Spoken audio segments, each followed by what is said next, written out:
Reaction from the continent as to what is going on. A very good morning to you, Jack. Thank you for joining us.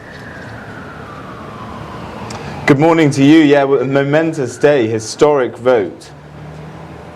Surprised that David Cameron has given such a short period. He calls it steadying the ship over the next 3 months before he moves on.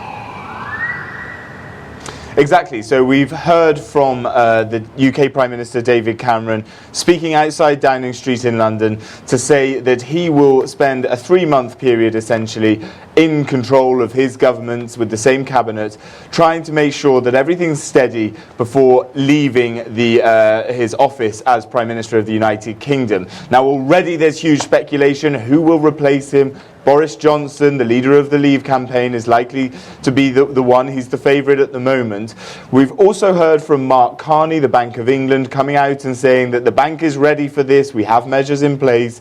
Markets are going to be turbulent, but everybody try and be okay. But obviously a lot of the markets are going to read that as him trying to calm them, and whether they do decide to calm is quite another thing. It's going to be a very, very interesting day today to see how it pans out, how European markets work across this, how currency exchanges work across it, what we hear from the European Union capitals, and what we hear from the institutions here in Brussels.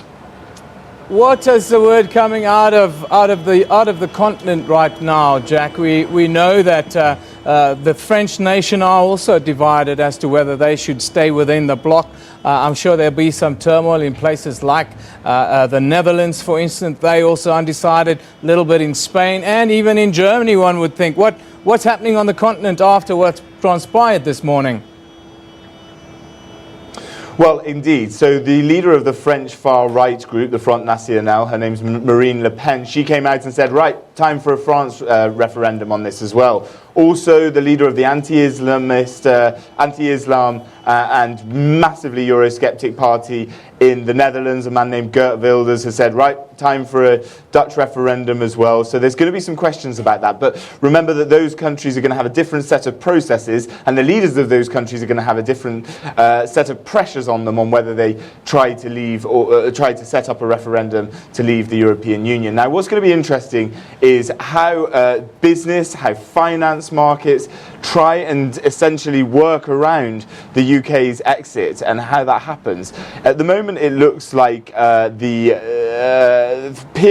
basically the UK has to now, at some point, invoke Article 50, which is the agreement in the EU treaties to get a country out. Once they invoke it, they have 2 years to agree their divorce from the European Union. David Cameron says he probably isn't going to do that. He hinted towards that in his speech, and instead he's going to wait for the new Prime Minister to take over once that, and then invoke that Article 50. So we're going to have to see how that pans out, because until Article 50 is invoked here in Brussels, really, things will stay the same. EU leaders are meeting here on Tuesday and Wednesday next week. There was some suspicion that there was going to be emergency meetings over the weekend, but at the moment it looks like it's just going to be next week. What about places like Scotland, and if one can look at the vote that's come into Northern Ireland, for instance? Overwhelmingly they voted to stay within the European Union. I'm sure that these countries would also now be looking at referendums and a move out of the United Kingdom, one would think. You'll remember not too long ago the Scottish had a referendum on whether they remained a part of the UK, and Scots have proved themselves to be much more pro-EU than the English or the Welsh. There's a surging Scottish nationalist movement as well. They actually wanted to remain part of the European Union and wanted another referendum to take Scotland out of the UK but remaining a member of the European Union.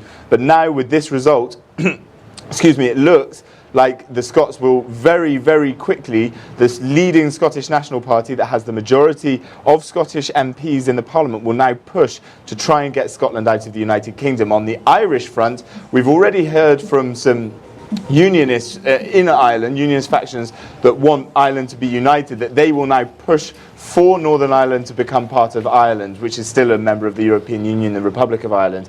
There's going to be some very, very turbulent times ahead for the United Kingdom. probably economically, but definitely politically as well.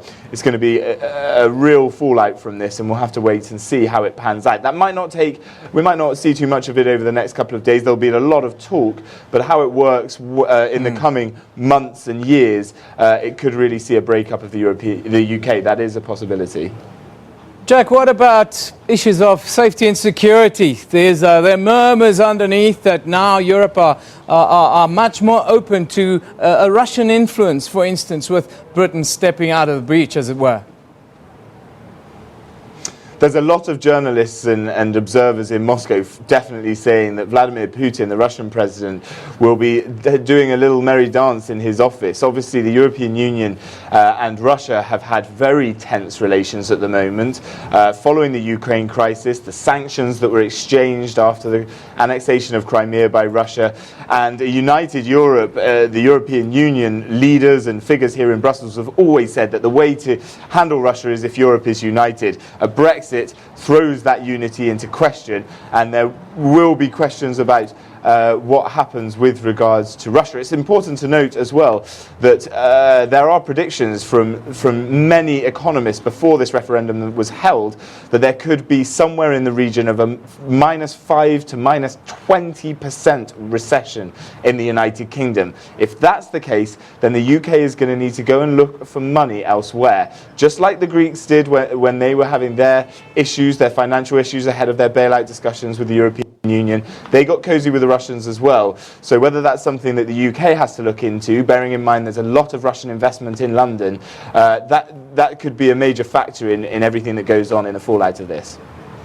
I just want to take you back to the United Kingdom itself, Jack. Let's just quickly talk about the vote itself. How do you read it? Is it a scenario of the British people looking at bread and butter issues now and not about safety and security and other financial implications maybe in the longer term? Well, indeed. So clearly this is a lot of people are saying that this is a vote of anti-establishmentism. They're voting against the status quo. They want something new. Interestingly, when it comes to the demographics, most of the Leave voters were old, 40 years old or over. Most of the Remain voters were in the younger generation. There's a buzz on social media of Remain supporters saying the older generation have now made this decision for us and we're the ones that are going to have to live with it.